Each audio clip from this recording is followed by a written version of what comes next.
26.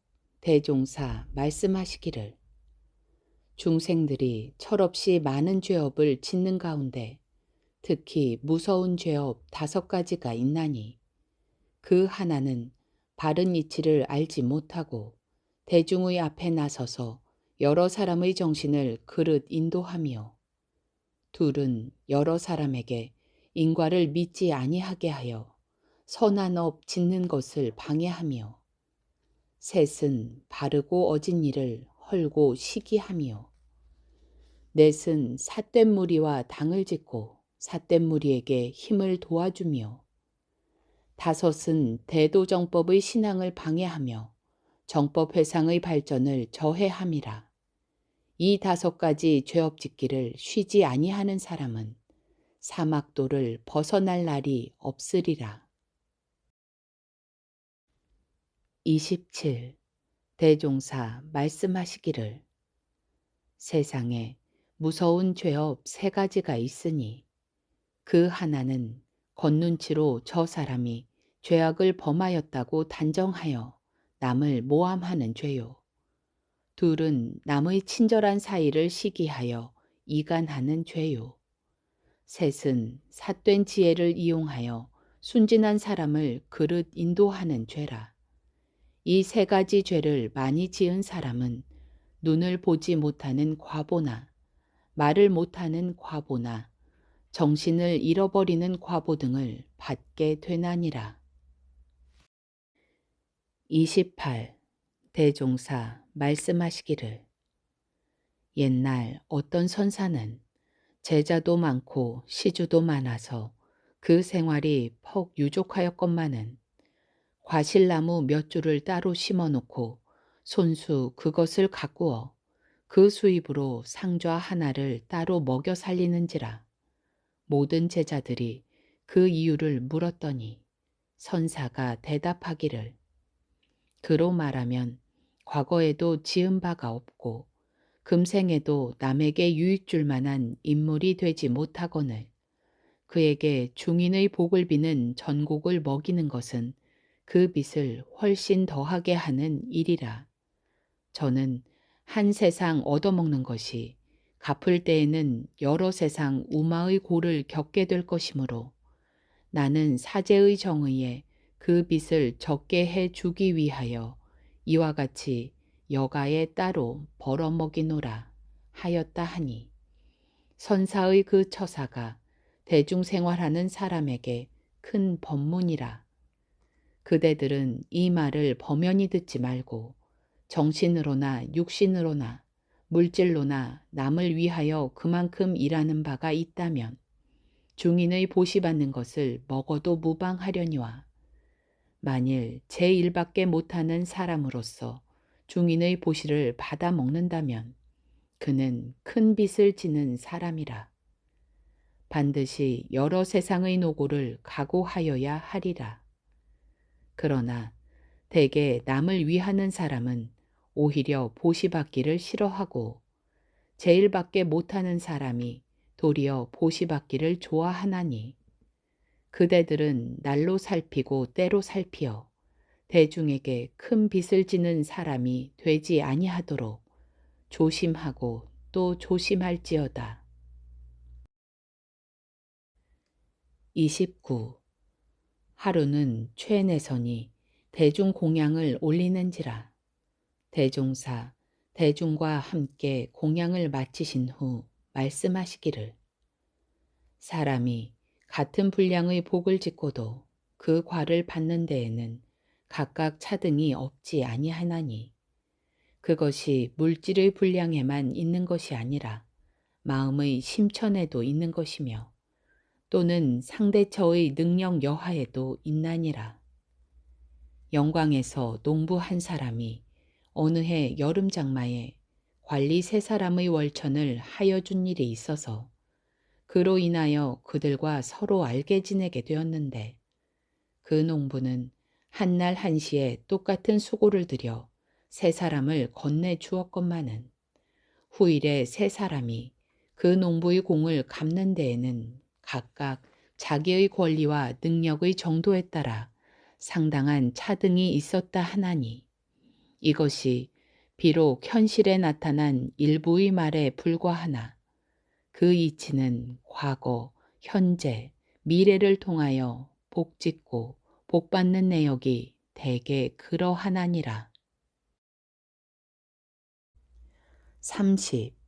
대종사 영산에 계실 때 근동에 방탕하던 한 청년이 스스로 발심하여 과거의 잘못을 참회하고 대종사의 제자가 되어 사람다운 일을 하여 보기로 맹세하더니 그 후 대종사께서 각처를 순회하시고 여러 달 후에 영산에 돌아오시니 그가 그동안 다시 방탕하여 주색 잡기로 가산을 탕폐하고 전일에 맹세드린 것을 부끄러이 생각하여 대종사를 피하여 다니다가 하루는 노상에서 피하지 못하고 만나게 된지라. 대종사 말씀하시기를 무슨 연고로 한 번도 나에게 오지 않았는가? 청년이 사뢰기를 그저 죄송할 뿐이옵니다. 대종사 말씀하시기를 무엇이 죄송하다는 말인가? 청년이 사뢰기를 제가 전일에 맹세한 것이 이제 와서는 다 성인을 속임에 불과하게 되었사오니 어찌 죄송하지 아니하오리까? 널리 용서하여 주시옵소서. 대종사 말씀하시기를 그동안에 그대가 방심하여 그대의 가산을 탕진하고 그대가 모든 일에 곤란을 당하나니 그러므로 나에게 용서를 구할 것이 따로 없나니라. 내가 그대를 대신하여 그대의 지은 죄를 받게 된다면 나에게 죄송하다고도 할 것이요 나를 피하려고도 할 것이나 화복간에 그대가 지은 일은 반드시 그대가 받는 것이라. 지금 그대는 나를 속였다고 생각하나 실상은 그대를 속인 것이니 이 뒤부터는 공연히 나를 피하려 하지 말고 다시 그대의 마음을 단속하는 데에 힘쓸지어다. 30일 대종사 영산에 계실 때에 하루는 체포에 나가시니 체포가에 있는 분항에 거름물이 가득하여 뭇벌레가 화생하였는데 마침 쥐 한 마리가 그것을 주워 먹고 가는지라. 밭을 매던 제자들이 저 쥐가 때로 와서 저렇게 주워 먹고 가나이다 하거늘 대종사 말씀하시기를 지금은 저 쥐가 벌레들을 마음대로 주워 먹으나 며칠 안에 저 쥐가 벌레들에게 먹히는 바 되리라. 제자들이 말씀 뜻을 충분히 이해하지 못하여 삼세 인과가 어찌 그리 빠르리요 하였더니 며칠 후에 과연 그 쥐가 분항에 빠져 썩기 시작하매 뭇벌레가 그 쥐를 빨아먹고 있는지라. 대종사 말씀하시기를 내가 전일에 한 말을 그대들은 이상히 생각하는 듯 하였으나 나는 다만 그 깃들을 보고 말한 것 뿐이니라. 당시에는 분항 속에 거름이 가득하므로 쥐가 그 위를 횡행하며 벌레를 주워 먹었으나 채소밭을 메고서는 응당 그 거름을 퍼서 쓸 것이요. 그러면 그 항 속은 깊어져서 주의 없이 드나들던 저 쥐가 반드시 항 속에 빠져 죽을 것이며 그러하면 뭇벌레의 밥이 될 수밖에 없는 것을 미리 추측한 것이니라 하시고 이어서 말씀하시기를 사람의 죄복간 인과도 그 일의 성질에 따라 후생에 받을 것을 후생에 받고 현생에 받을 것을 현생에 받게 되는 것이 이와 다를 것이 없나니라.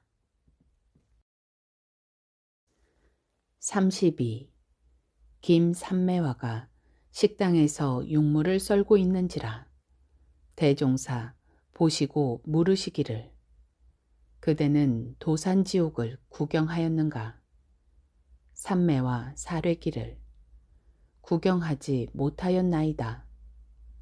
대종사 말씀하시기를 도마 위의 고기가 도산지옥에 있나니 죽을 때에도 도끼로 찍히고 칼로 찍혀서 천포 만포가 되었으며 여러 사람이 사다가 또한 집집에서 그렇게 천칼 만칼로 써니 어찌 두렵지 아니하리요.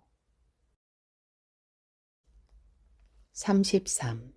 대종사 말씀하시기를 과거에는 마음이 거짓되고 악한 사람도 당대에는 혹 잘 산 사람이 많이 있었으나 앞으로는 마음이 거짓되고 악한 사람은 당대를 잘 살아나가기가 어려울 것이니 사람들이 자기 일생을 통하여 지은 바 죄복을 자기 당대 안에 거의 다 받을 것이요 후생으로 미루고 갈 것이 얼마 되지 아니하리라.